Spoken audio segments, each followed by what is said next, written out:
Yeah, well, I think it's just overall. I mean, I think if you look at it, we've been very good.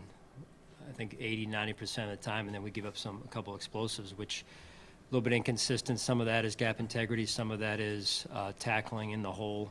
You know, when we have a guy there, we got to make that tackle, and I think those are really the two biggest things that stand out. And some of it, if you look at the film, is some of it is mop-up time, and so you're playing a situation there. But overall, there are things that we definitely can get better at there.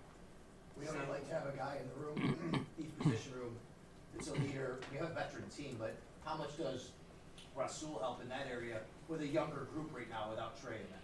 Yeah, I mean, I've learned from experience, and I'll share this with you guys, that it's hard to lead when you're new, right? You've got to earn the trust of the locker room, your teammates. Then and only then does the leadership start to come out. Now, I've heard things about, Rasul from a leadership standpoint, and I certainly respect that, and we could use that, but all in due time. Brandon talked about his instincts as being kind of like a very attractive intangible about him that could help him, when you join a defense at this point of the season with kind of a lot on the line and recovering from the loss of a Trey White type player that could help him get up to speed more quickly. Is that something that was attractive to you? Yeah, I mean, instincts there's things when a player possesses instincts that you can't coach, right? And it does help them get up to speed a little bit quicker. I mean, this is a guy that's kind of got off to a little bit of a rocky start early in his career, and we've been around that before and helped players in that regard develop, and he's developed, it appears, and we're looking forward to working with him. I know it's a different season and different teams, but the way that the Bengals came out and established a rhythm and tempo, especially in how the playoff game began, is there anything that can carry over and maybe be a reminder to your team on getting out fast and knowing that how fast these guys came out and kind of put you on your heels? Yeah, they take a lot of pride in that, it appears. So you just, like any game, you want to come out and get off to a good start. DeMar going back to Cincinnati, I mean, presuming he's healthy, it's uplifting to triumph, right? If whether he's active or not, is that the emotional factor an issue, or is it strictly a football decision on whether he'll be active? Give me I'm not really following you. I mean, It's whether he is active for the game or not, he's been inactive for a bunch of games. Is the emotional element potentially a factor, or is it just a football decision? in terms of who dresses, Yeah. strictly a football decision. Yeah. Like it has been to this point. Right. That aside, do you think it would be, I don't know, again, emotion, who knows, but going back to that place for him, would that be maybe a tough ask, Sean? I know it's a big boy league.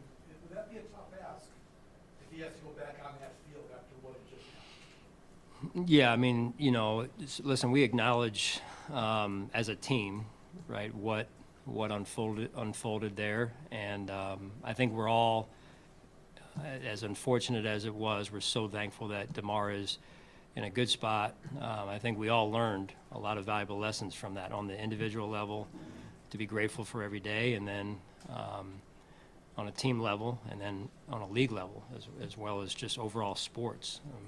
And how you handle things, and I think there's a lot of valuable lessons that were taken out of that situation, and we're extremely grateful that DeMar is in a good spot. That said, we acknowledge it, but we've got a football game to play and a job to do. So that's what we're focused on right now. Sean, what can Laird Fournette bring to your roster? Here's a guy that he has accomplished quite a bit in his career, and I think it's admirable that he still feels like he has goals that perhaps he wants to work towards, right, and achieve. And I think that's just being around him a little bit this morning, very little, just I think that's admirable, and we'll see how he fits in and how he looks as we get on the field today.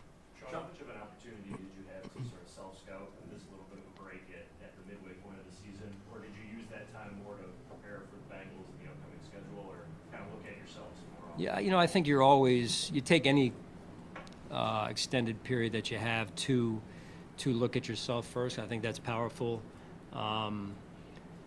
that said, you also need to focus on the opponent ahead, and that being the Bengals. So we did take some time, but my hope and desire is that we're always trying to look backward just to make sure we're aware of where we're at, what we're doing, what we're asking the players to do, and then we look ahead. It calls for a little bit more work week to week, but we did a little bit more than normal just because of the extra day or two. Do you feel like that break kind of came at a good time after 8 games? Well, I do. I think if you look at prospectively, big picture wise, you're saying, hey, normally you have some form of break before week 8. This one took a little bit longer just because of where that falls and then where the bye is. But I think it, again, big picture perspective, it chops up the rest of the season. We're in a 4-game window right now, and then we finish up with a 5-game window. So, I think that, being able to do what we were able to do, obviously we went through some challenging minutes and moments and adversity, but I think you learn about yourself. You get a little bit of a break this past week. We're into a 4-game stretch starting with Cincinnati, and then we go from there. Sean, one more thing on the Bengals and kind of that quick rhythm passing game, that type of thing. I'm not going to ask you to get into X's and O's and game plan and strategy, but based on the experience, knowing kind of what they bring firsthand, do you maybe feel a little bit better equipped to deal with that? Of equipping with. Defensively. Well, listen, I think they score points, and they can score points on the ground. They can score points in the air. One of the top quarterbacks in the league, one of the top receiving groups, cores in the league, and so we're confident in our team, yes, but we know the challenge that lies ahead. Have you seen Burrow? He struggled with that calf through training camp early in the season. Again, it's hard to tell on film, but he certainly didn't look like it was bothering him at all Sunday. So. Sean, how do you think Tim Stottel's been doing the last couple of weeks? Well, I think he is improved from where he was a year ago, with much work ahead in terms of developing just his overall skill set and consistency. Sean, you have a lot of guys playoff experience on the roster. I don't know how many have the Super Bowl experience, but both the guys you just added both won Super Bowls. Is there any difference when you get late in the postseason having those guys in the locker room who have gotten Lombardi trophies that ain't? Right. No, there is. Kind of a experience. You've kind of been there and done that, and I think overall one of the keys of mental skill is trying to keep things in proper perspective, right? So what some people would consider a big game, because you've been in a Super Bowl, say, you're able to keep things in perspective of saying, hey, I've been in the biggest game, and so you can keep things in scale, and I think that helps to add to one's performance. So. Sean, the Bengals started slow and have seemed to get back to where they were last year, certainly improved last few weeks.